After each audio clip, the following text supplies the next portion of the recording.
हे बघा अनारशाचं पीठ एकदम छान मुरलंय। आता मी तुम्हाला अनारसे करून दाखवणार आहे, तर मला समजून घ्या, कारण खूप गडबड आहे गणपतीची, त्याच्यामुळे मी काही साडी वगैरे काही आणखी घातलेली नाहीये। तर आता अनारसे करते मी।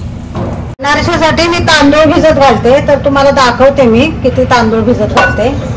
तर कुठलंही भांडे घ्या तुमच्याकडे आहे ते, आणि हे जुने तांदूळ घ्यायचे, जरा रेशनचे तांदूळ घेतले तरी चालेल, जाड मिळतात ना भाकरीचे वगैरे ते। हे बघा, हे एक बाउल झाला, 2 बाउल टाकणार आहे।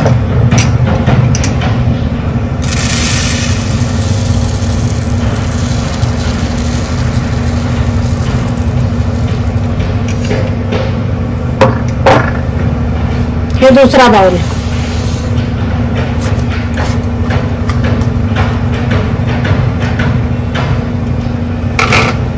आणि मी स्वच्छ निवडून पण घेतलेले, स्वच्छ धुवून घेणार आहे।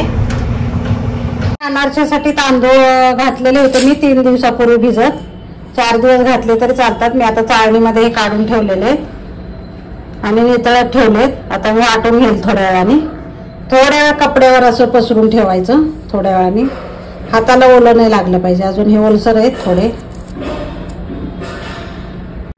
हे बघा इथं कपड्यावर सुकवलंय मी, थोडंसं आपल्या हाताला ओलं नाही लागलं पाहिजे एवढं सुकवायचंय, जास्त नाही सुकवायचं, नाही तर मग अनारसे चांगले नाही होत। हे बघा कपड्यावरच पीठ सुकवलेलं आहे, जास्त सुकवायचेच नाही तांदूळ, एकदम ओले आहेत जरासे, हाताला फक्त लागत नाही पाणी, असेच सुकवायचे। आणि थोडं थोडं बारीक भांड्यामध्ये घालायचं मिक्सरच्या, आणि बारीक वाटून घ्यायचंय।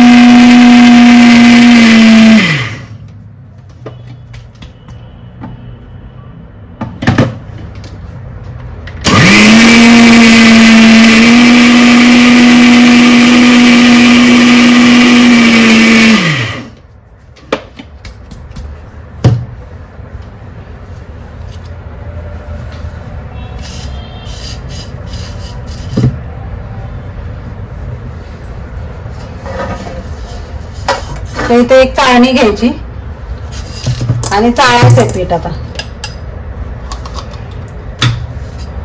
हे बघा पीठ,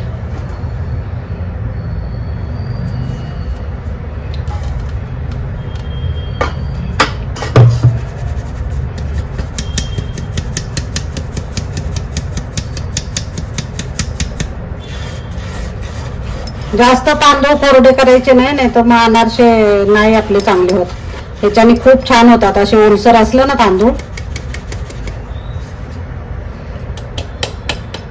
3 दिवस भिजवलेत मी, मला वेळ कमी होता जरा, तुम्ही 4 दिवस पण भिजवू शकता, आणि याचे अनारसे खूप छान होतात। मी नेहमी करते असेच।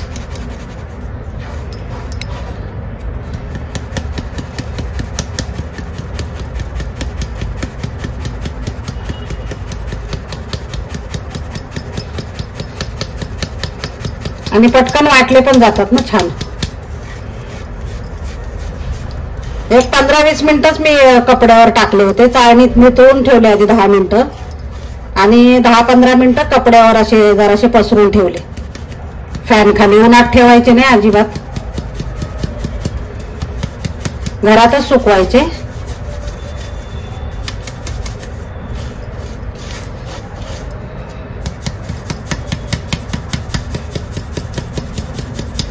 आणि हे थोडंसं राहिलेलं जाडसर आपण परत मिक्सरच्या भांड्यात घालणार। हे बघा किती छान पीठ पडते, हे असं मुटका झाला पाहिजे पिठाचा। हे बघा, हे असं ओलसर पाहिजे एवढं। तर आपण असं सगळं असंच पद्धतीने वाटून घेणार आहे मी। हे बघा मंडळी, सगळं पीठ तयार झालंय आपलं, म्हणजे वाटून झालेलं पीठ, आणि हे असं गेलं की मुटका होतोय बघा याचा। हे बघा, आता याच्यामध्ये गुळ मिक्स करायचा. गुळ लागेल तसंच घालायचंय, तसं काही प्रमाण नाहीये त्याचं गुळाचं. टाकतच आपल्याला टाकायचा, एकदम नाही टाकायचा गुळ. तर हा गुळ आहे मी चुरून घेणार आहे आता. हे आता गुळ घेतलेला आहे मी याच्यात मिक्सरच्या भांड्यात, आणि याच्यात पीठ घेणार. आता हे परत आपल्याला मिक्सर मधनं काढायचंय, गुळ आणि पीठ. हे बघा, याच्यात गुळ आहे खाली, तर ते परत वाटून घ्यायचंय. मी दाखवते तुम्हाला. अंदाज घेतच गुळ घालायचा. गुळ जास्त पडला तर पातळ पण होतं ते.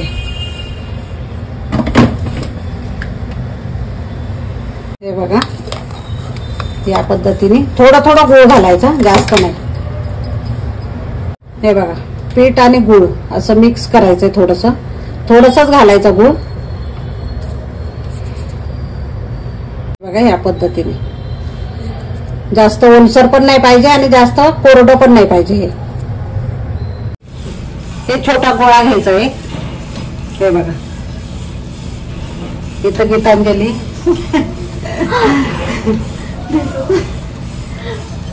थोडस डोकं कटलं जाते. एक गोळा घ्यायचा आणि खसखस घेतली मी खाली, खसखस. त्याच्याने असं हे त्याच्यावर बोटाचे हे करून पसरवायचं ते.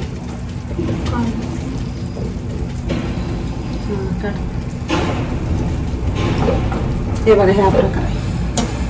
आणि आता तेलामध्ये टाकताना मी दाखवते. खसखसची बाजू वरती करायची.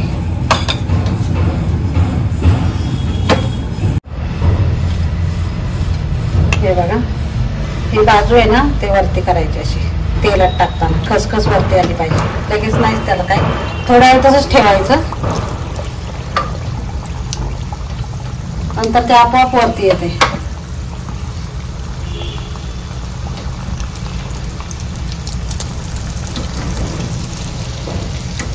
आणि थोडं बाजूने तेल असं सोडायचं त्याला, गरम गरम तेल वरून.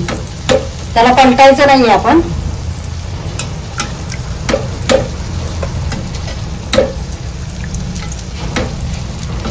जाळी पडते ना.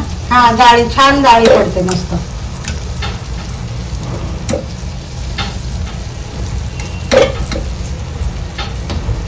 आणि खायला पण छान लागतात, खुसखुशीत एकदम. हे बघा कशी जाळी पडली मस्त.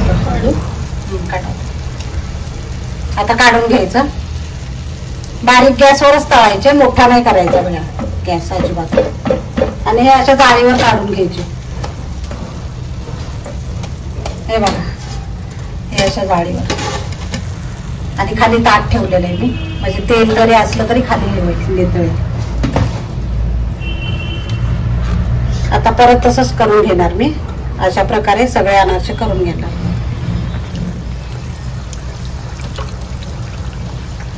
एवढं दाखवून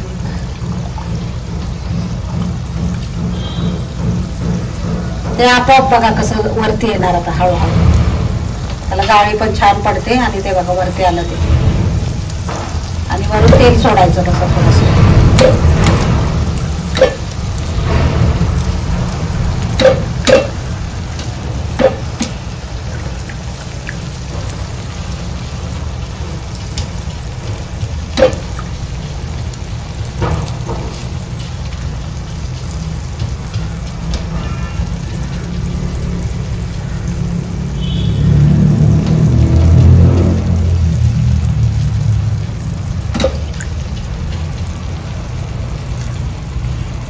आता काढून घ्यायचं.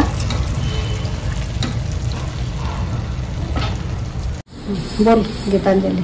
मम्मींनी हे गुळाचे अनारसे बनवलेत आणि खूप यम्मी आणि सुपर्ब झालेत. तर तुम्ही नक्की रेसिपी बघा आणि ट्राय करून बघा कशी झाली.